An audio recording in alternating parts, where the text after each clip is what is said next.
44. How the Amish heat a living room without gas or electricity. It's a February evening in a plain house and the windows have gone dark blue. A single oil lamp burns on the table. The room is warm enough that a barefoot child has fallen asleep on a rag rug, one hand curled under his cheek. There is no furnace humming in the basement, no thermostat clicking on the wall, no breaker box waiting in a closet. Outside, the wind is moving across the field at 19 degrees, and the woodpile under the eave was cut 2 summers ago, not last fall. You'll find out why that matters in a few minutes. The stove in the corner isn't the kind most folks picture, and it isn't sitting where most folks would put it. The grandmother is still moving in the kitchen. The boys are carrying water, and the room was already warm before the fire was ever lit. If you're the kind of person who suspects our grandparents knew things we've quietly forgotten, pull up a chair and stay a while. This channel is where some of those plain old things get written back down, one evening at a time. Hit that subscribe button if you want to sit at this table again next week. No noise, no hype, just the kind of talk you used to hear on a back porch. That's the deal. Come along. Step back into that living room for a moment. Look around before you look at the stove. The ceiling is lower than the one in your house. Maybe 7.5 feet, not 9. The walls are plaster, thick enough that you could lay a hand against them at midnight and feel the day's warmth still held inside. Heavy curtains have been pulled across every window at sunset. A rag rug is layered over the floorboards. There's a real door, not an archway, not an open concept threshold between this room and the rest of the house. None of that is decoration. Every piece of it is doing quiet work, and most folks walk right past it. Now here's the thing the brochures never told you. The Amish don't heat houses. They heat rooms. The living room is the warm core. The kitchen sits next to it, sharing a wall, sharing the work. The bedrooms upstairs are left cool on purpose. Many homesteaders find those bedrooms run in the 40s and 50s through January, and that is by design, not by poverty. You sleep under a heavy quilt. You don't live in a bedroom. You live in the warm room, and you let the season have the rest of the house. That single shift in thinking is older than this country, and it changes everything about what a fire has to do. I learned this slowly, as a boy, in a neighbor's old farmhouse 2 miles from where I grew up. The man's name was Earl. He kept a parlor at the front of the house with a small black stove and a single rocking chair. I remember walking in there in the dead of winter after Earl had let the fire die at noon.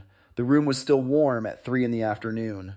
I asked him why. He looked at me with the patient face old men get when a child asks something they don't have words for yet, and he said, "The room is doing the work, son. The fire just got it started." I didn't understand him for another 20 years. What Earl meant is this: a room with thick walls, low ceilings, drawn curtains, a closed door, and rugs on the floor is a vessel. A vessel holds what you put into it. A modern living room, with its cathedral ceiling and its open sightline to the foyer and its bare picture windows facing north, is a sieve. You pour heat into a sieve all day long and it never fills up. That's why your furnace runs and runs and your bill keeps climbing and the room still feels a little drafty at the ankles. The fire isn't the problem. The room is the problem. Nobody's selling you that answer because there's no money in it. Think about the curtain for a second. Just the curtain. Heavy cloth, dense weave, hung from a rod that reaches past the window frame on both sides, falling all the way to the floor or down past the sill onto a deep wooden trim. At sunset, the lady of the house draws it closed. That's it. That's the whole technology. And many homesteaders find that one heavy curtain drawn at dusk can shift a room's overnight low by several degrees in their own lived experience. No batteries, no app, no subscription. A piece of cloth your grandmother could have sewn at a kitchen table on a Tuesday afternoon, doing the same work as a furnace running half the night. Now hang another piece of cloth, just as heavy, in the doorway between the warm room and the cold hallway. A quilt will do. Some Amish families use a pieced wool blanket on a wooden rod, slid into place after supper, and pushed aside in the morning. The door itself is closed behind it. You've just cut your heated volume by more than half. The fire that has to warm one room is a small fire. The fire that has to warm a whole open floor plan is a roaring, hungry, expensive fire that never quite gets the job done. The Amish picked the small fire a long time ago, and they never looked back. I want to be honest with you here, because I don't trust a man who isn't. Not every Amish home is built exactly the way I'm describing. Practices vary district to district, family to family, old order to new order. Some of these features show up in old English farmhouses too, the ones built before central heat was even a possibility. This is older than the Amish. They just kept it when the rest of us let it go. So when I say the Amish way, I mean the broad pattern, the bones of it, the part that's been carried down. The exact details on any given farm will look a little different. That's the truth, and you deserve it plain. Here's what I want you to sit with before we walk over to that stove in the corner. Somewhere in the last 50 years, the people selling us things convinced an entire country that warmth comes out of a vent in the ceiling, that a house ought to be one big open space, that cathedral ceilings and bare glass walls and a thermostat on every floor were what progress looked like. The kind of industry that profits when your furnace runs 18 hours a day has no reason to remind you that for most of human history, warmth came out of a room, a small, closed, well-dressed room that knew how to hold what it was given. And now that you can see that, the stove starts to make a different kind of sense. Walk over to that corner now. The stove is cast iron, black, squat, heavier than two men can lift without help. It isn't fancy. There's no glass door with a fan, no digital readout, no chrome. In some plain homes, you'll find a Pioneer made or a kitchen queen cook stove standing where the kitchen meets the living room, doing the cooking and the heating with the same fire. In stricter districts, it's a simple boxwood stove, no frills, just iron and a flue. And yes, to keep this honest, some old order communities allow propane for certain appliances. The plainest homes burn only wood. Tradition varies, and I won't pretend otherwise. Now look where it sits. That's the part most folks miss. The stove is not against an outside wall. It is set close to the middle of the house, often against an interior wall, or tucked near the foot of the staircase. There's a reason for that, and once you see it, you can't unsee it. Heat radiates outward in every direction. If you put your stove against an outside wall, half of that heat is leaving the house through the siding all night long. If you put it near the center, the heat radiates into the structure, into the floorboards, into the plaster, into the staircase wood. The house itself becomes the storage tank. This is the difference between two kinds of warmth, and you can feel it in your bones if you've ever walked into both. A forced air furnace warms the air. That's all it does. It blows hot air through a duct, the air mixes around, and the second somebody opens a door, that warm air rolls out into the yard and you start over. A cast iron stove doesn't warm the air first. It warms things. The iron itself gets hot. The chair near the stove gets hot. The wooden floor under the chair gets hot. The plaster wall behind it gets hot. The man sitting in the chair gets hot slowly from the inside of his coat outward. And those things, every one of them, keep giving the warmth back into the room for hours after the fire has burned down to coals. That's why Earl's parlor was still warm at 3 in the afternoon when the fire had gone out at noon. The fire wasn't heating the room. The fire was heating the room's contents, and the contents were heating the room. A modern furnace can't do that, no matter how big the unit is or how new the technology. It heats the air, and the air leaves. You're renting warmth from the gas company by the hour. The Amish way is to own the warmth, store it in the bones of the house, and let it bleed back out on its own schedule. Two completely different relationships with heat. One costs you money every month, the other costs you firewood. And now we have to talk about the firewood, because this is where most folks go wrong, and it's where I went wrong myself for years. The Amish run their woodpile on a 2-year clock. Wood cut this spring will not be burned this winter. It won't even be burned next winter. It'll be burned the winter after that. Oak is split green in April, stacked in a single row off the ground on a pair of old fence rails, the top covered with a scrap of tin or a strip of roofing, the sides left wide open to the wind. It sits there through one full summer, then a second full summer, 2 long, hot, dry stretches with the air moving through it. Only then is it ready. A lot of men can't believe how much difference that makes until they've burned both. Wet wood, and I mean wood that was cut last fall and burned this winter, which most Americans consider perfectly normal. Wet wood hisses in the firebox. Steam leaves out the chimney. The stovetop barely climbs. You throw more logs in, the room never quite gets where you want it, and you start blaming the stove. The stove is fine. The wood is the problem. Tradition holds, and any old woodsman will tell you, that a stove only puts out what the wood lets it put out. 2 summers of seasoning is the secret no equipment salesman can compete with because it costs nothing but patience. Let me put a dollar figure on this, gently, so you can do the math at your own kitchen table. In many regions of this country, a cord of properly seasoned hardwood, off a neighbor's truck runs somewhere between $250 and $400, depending on where you live and what's growing nearby. A tight, well-dressed Amish-style living room, small fire, banked overnight, fed twice a day, can be held through a hard Pennsylvania winter on 3 to 4 cords. That's a season of warmth for less than what some folks spend in a single month on a propane bill. I'm not going to shout the comparison at you. You already know what your December statement looked like. The numbers speak for themselves. I'll give you the honest hedge before we go any further, because anything else would be selling you something.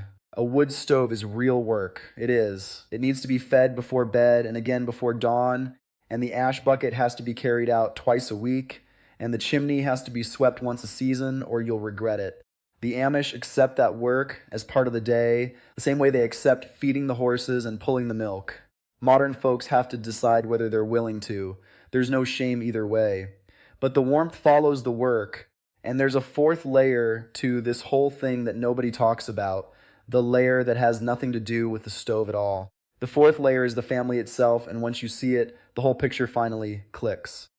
In a plain house, cooking happens twice a day on a wood range, early in the morning before the sun is up, and again in the late afternoon before supper.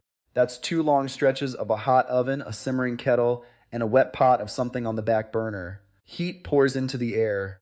Moisture pours into the air. Both of those things make a room feel warmer than the thermometer says it is. The cooking isn't just feeding the family. It's feeding the room. Nobody planned it that way on purpose. It just is. Look at the rest of the rhythm. Laundry, when it's done, gets hung on a wooden rack near the stove to dry in the evening, and that wet cloth slowly gives its moisture back to the air all night. After supper, every body in the house drifts into the warm room. The mother mends a sock by the lamp. The father reads aloud from the family Bible. The children play a quiet game on the floor near the stove. 6 warm bodies in one small room are putting out heat of their own, the same way a barn full of cows will keep itself above freezing on a brutal night. The room isn't just heated by the fire, it is heated by the life lived inside it. 100 years ago, every farmhouse in this country did some version of this. My own grandmother, who was raised in eastern Ohio in the 1920s, used to talk about the sitting room, a separate small room with a closed door, the only room in the house warm enough to spend an evening in. The bedrooms were ice. You ran upstairs with a hot brick wrapped in flannel, and you slid it under the covers, and you went to sleep before the bed cooled off. That wasn't hardship. That was the way. We didn't lose the knowledge. We lost the willingness to live by the room instead of by the thermostat, and we paid for that loss every month for the rest of our lives.